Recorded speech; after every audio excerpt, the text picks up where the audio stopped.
Thank you for tuning in to one of several videos that are being created by BirdLife Australia's Powerful Owl Project team. This one, we're going to talk about gliders, these arboreal mammals that can fly ridiculous distances. So I'm from the States originally, and we don't have mice or squirrels or raccoons that can fly through the trees, but you have them here, and it's amazing. They're everywhere, and some of them can fly half the distance of a footy field and then make a right-hand turn. Ridiculous and very cool. So we're going to talk about gliders because gliders are not on the conservation radar. They're very much like powerful owls. We know they're out there. We have a general idea where they are, but we don't know how many there are out there, and we don't know exactly where they are. And when you're going out and looking for powerful owls, you're going to hear a lot of other things. And often you're not going to hear powerful owls, but you're going to be hearing other things that are around you. And so we want to just flag a couple of things that you might recognize so you can report those things when you get onto them. So again, the Powerful Owl Project only works because of the support of many sponsors and the involvement of hundreds of volunteers. It really is humbling to realize how many people are out doing surveys that make this project work. So this is a talk by Josh. He's someone who's joined the project, is a bit of an expert on both owls and gliders, and that is, a ridiculously cute animal with fuzzy ears called the greater glider. So we'll just go over, some of these animals. So this is a feather-tailed glider. There's two species in southeast Queensland. I don't know which is which. I'm not a mammal expert, but I mean, you've got a mouse that can fly 25 meters through the trees. Ridiculous. Very cool. And they tend to eat, a lot of nectar and arthropods and insects, other things. They tend to nest in these kind of spherical leaf nests. But anyway, if you see a mouse flying through the night air, you're probably on the feather glider. Very, very hard to see, very rare to see, but relatively common, I'm told. So there's more of them out there than we know. So if you do get onto them, let us know, and we'll tell you how to do that at the end. This is a sugar glider, very, very cute.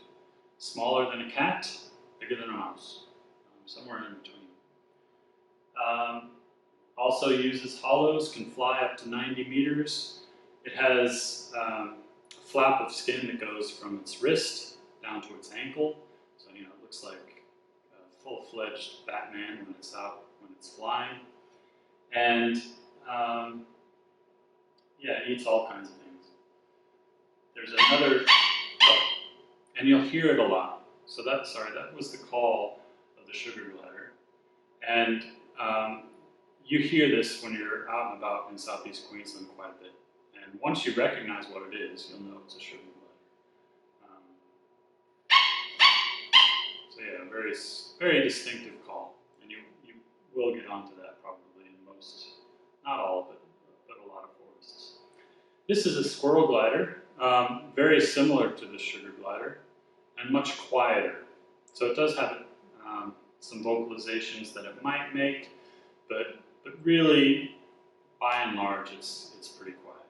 It's very rare to hear this thing making any noise. And it looks a lot like a sugar glider. We'll talk a little bit more about the differences a little bit later. And this is a yellow-bellied glider. So a yellow-bellied glider is the size of a large cat, has a huge tail. It's one of those creatures that can fly 100 meters and turn, a 90-degree angle at 50 meters. Ridiculous at how far it can fly. It's the membrane that goes between its legs goes from its elbow to its knee. So it kind of tucks its, tucks its hands, I guess, or feet, front feet, under its chin when it flies, Very cool. Very big and has, a yellow belly, right? Not a lot of eye shine, but the way you recognize a yellow-bellied glider is its call.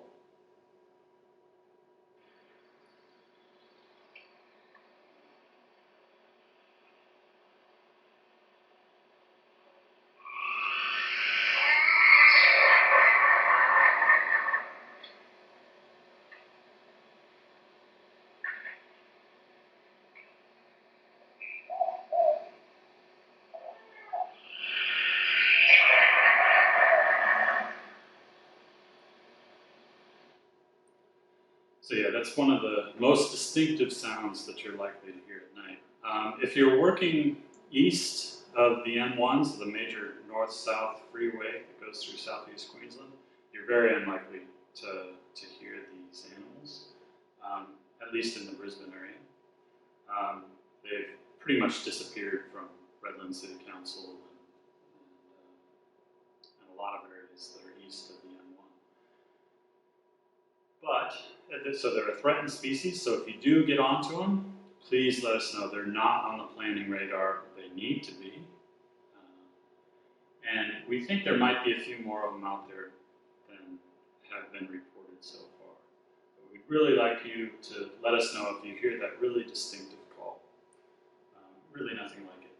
It's quite a sound. Now the greater glider has these fuzzy ears. And it is very much like the yellow-bellied glider, can fly 100 meters and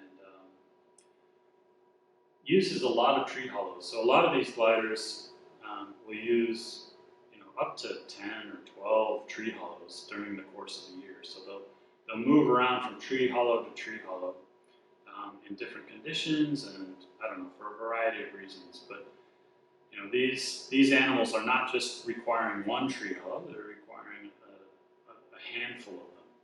And yeah, the greater glider has really bright eye shine, so it has really white eye shine that shows up really well. Yellow-bellied glider doesn't have great eye shine, but it makes a really distinctive call. So when you do get onto these guys, it's not too bad. It's kind of like the koala in that it eats a lot of eucalyptus leaves, which are not high in energy, so it's not a really active glider. Compared to the yellow-bellied glider, which will make these little V-shaped notches in tree bark to keep the wound open and to keep the sap dripping out. Very high energy diet, yellow-bellied gliders. Maybe they sound like they're on a sugar high, but they are. They're much more active than the greater gliders, apparently. And they come in different morphs. So some of them are dark, some of them are intermediate, and some of them are really light. Here's a dark morph one. And there's a ridiculously cute feather glider with its feather glider tail. So your flying mouse. Here's some differences between gliders. So this is a sugar glider with a white tipped tail. So if you see a glider that looks like one of these with a white tipped tail, you know it's a sugar glider. But some sugar gliders don't have white tipped tails. So it's not always a great feature, but if you do see it, you know you're onto a sugar glider. If you don't see it, then you can look at the base of the tail. The base of the tail on a squirrel glider is much wider, and the face looks a bit different between the sugar and the squirrel glider. Not huge differences. You'll usually hear the sugar gliders yipping as well, so that usually cinches it pretty quickly. Again, beautiful pictures of yellow-bellied gliders. And you've probably heard the brush-tailed possums, but I'll go ahead and play their call. It's a horrific call for such a cute animal, but here we go.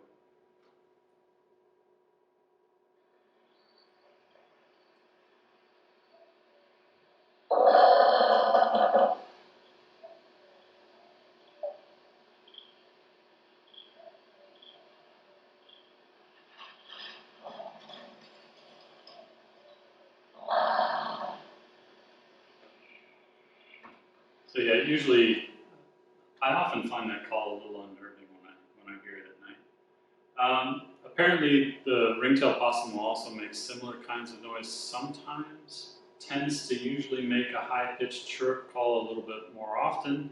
I don't have a recording of that. And generally, they're a bit quieter than the brushtails.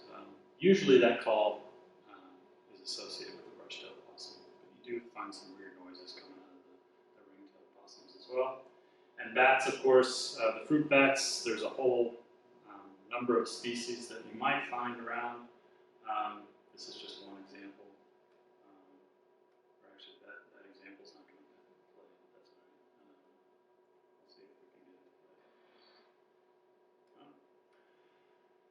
play. Right, so here's greater glider. So big fuzzy ears is a greater glider, really long tail. Looks very different from a brush-tailed possum, if you get a good look at it. And there's a powerful owl with, unfortunately, a squirrel glider. And so you're going to hear and see a lot of arboreal animals when you're out and about. And so if you could just record these as you see them. So the Call Wildlife app is a free app you can get on your phone.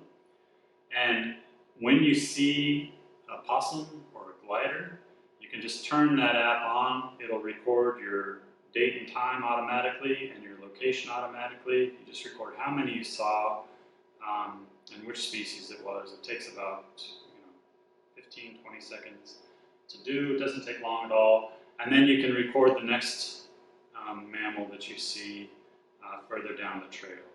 And as we gather more data on these species, we're going to have a better understanding of how to protect them.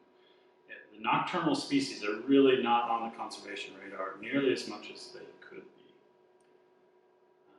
Anyway, that's a bit on gliders, and I hope you check out some of the other videos on the Powerful Owl Project and owls more generally.